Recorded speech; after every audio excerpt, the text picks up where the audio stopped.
Chapter 35.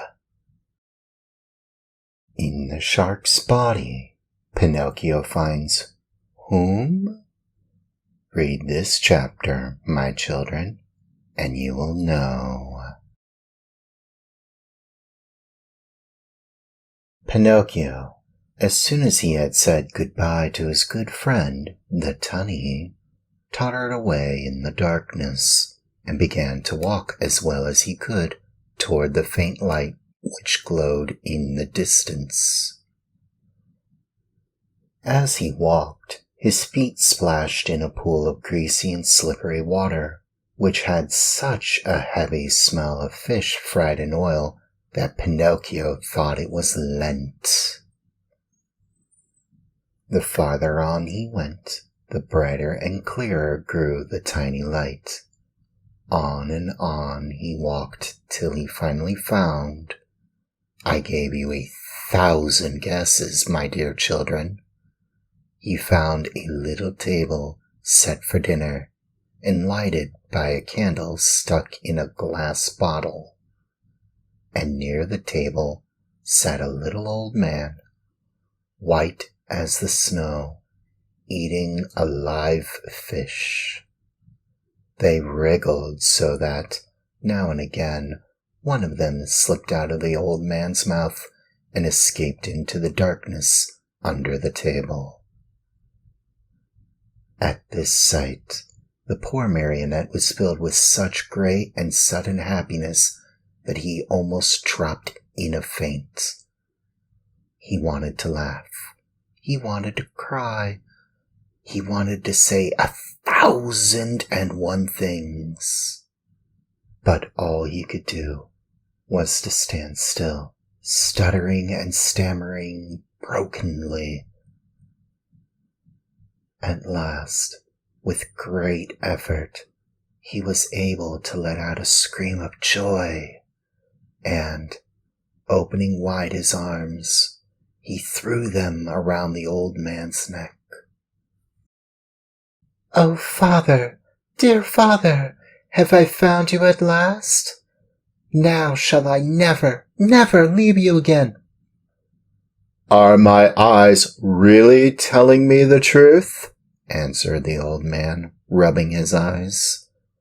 "Are you really my own dear Pinocchio?"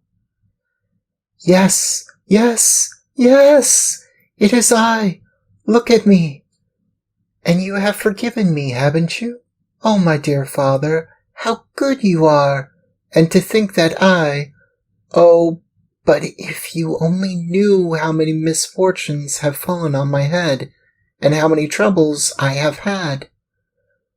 Just think that on the day you sold your old coat to buy me an ABC book so that I could go to school, I ran away to the Marionette Theater, and the proprietor caught me and wanted to burn me to cook his roast lamb.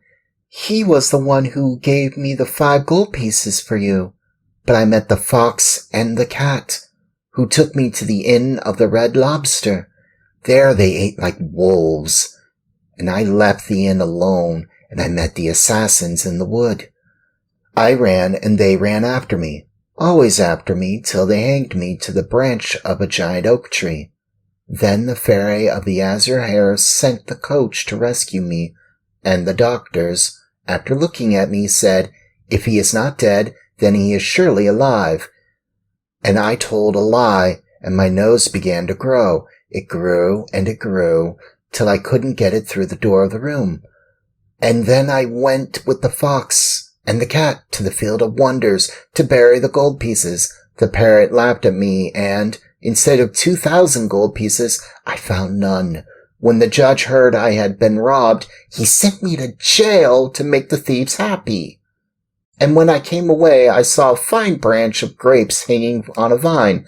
The trap caught me, and the farmer put a collar on me and made me a watchdog.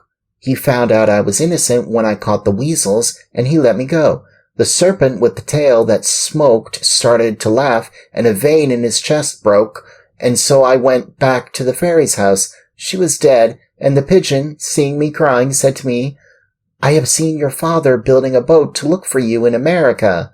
And I said to him, oh, if I only had wings. And he said to me, do you want to go to your father? And I said, perhaps, but how? And he said, get on my back, I'll take you there. We flew all night long, and next morning the fishermen were looking toward the sea, crying, there is a poor little man drowning.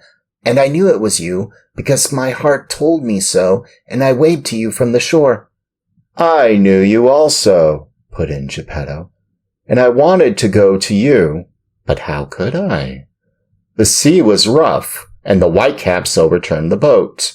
Then a terrible shark came up out of the sea, and, as soon as he saw me in the water, swam quickly toward me, put out his tongue, and swallowed me as easily as if I had been a chocolate peppermint. And how long have you been shut away in here? From that day to this, 2 long, weary years. 2 years, my Pinocchio, which have been like 2 centuries. And how have you lived? Where did you find the candle and the matches with which to light it? Where did you get them? You must know that, in the storm which swamped my boat, a large ship also suffered the same fate. The sailors were all saved, but the ship went right to the bottom of the sea, and the same terrible shark that swallowed me swallowed most of it. But swallowed a ship? Asked Pinocchio in astonishment. At one gulp, the only thing he spat out was the mainmast, for it was stuck in his teeth. To my own good luck, that ship was loaded with meat, preserved foods, crackers, bread, bottles of wine, raisins, cheese, coffee, sugar, wax candles, and boxes of matches. With all these blessings, I have been able to live happily on for 2 whole years. But now I am at the very last crumbs. Today there is nothing left in the cupboard, and this candle you see here is the last one I have. And then? And then, my dear, we'll find ourselves in darkness. Then, my dear father, said Pinocchio, there is no time to lose. We must try to escape. Escape? How? We can run out of the shark's mouth and dive into the sea. You speak well, but I cannot swim, my dear Pinocchio. Why should that matter? You can climb on my shoulders, and I, who am a fine swimmer, will carry you safely to the shore. Dreams, my boy, answered Geppetto, shaking his head and smiling sadly. Do you think it possible for a marionette, a yard high, to have the strength to carry me on his shoulders and swim? Try it and see. And in any case, if it is written that we must die, we shall at least die together. Not adding another word, Pinocchio took the candle in his hand, and going ahead to light the way, he said to his father, Follow me, and have no fear. They walked a long distance through the stomach and the whole body of the shark. When they reached the throat of the monster, they stopped for a while to wait for the right moment in which to make their escape. I want you to know that the shark, being very old and suffering from asthma and heart trouble, was obliged to sleep with his mouth open.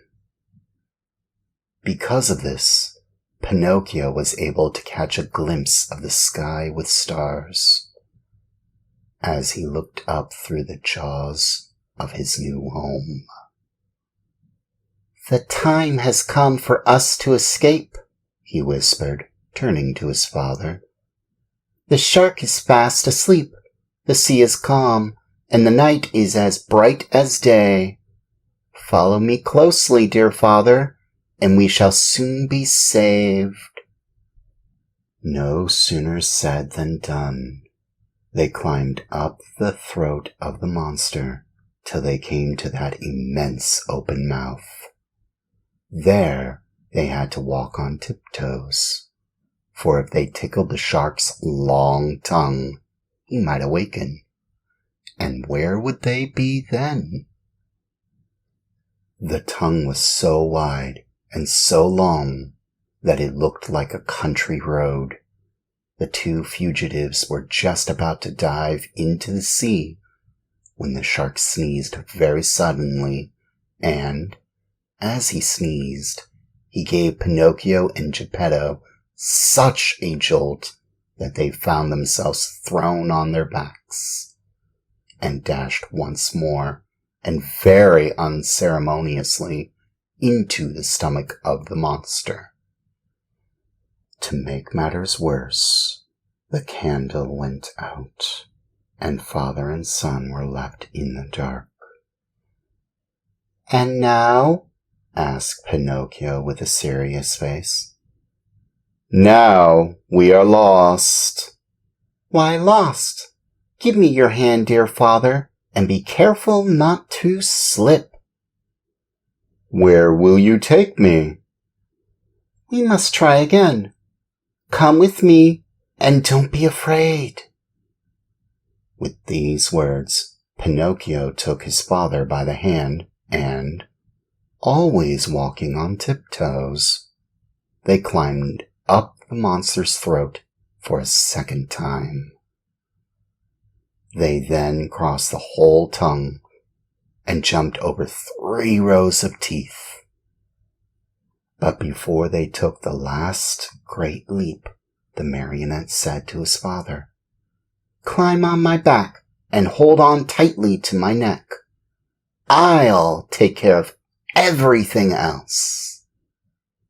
As soon as Geppetto was comfortably seated on his shoulders, Pinocchio, very sure of what he was doing, dived into the water and started to swim. The sea was like oil. The moon shone in all splendor, and the shark continued to sleep so soundly that not even a cannon shot would have awakened him.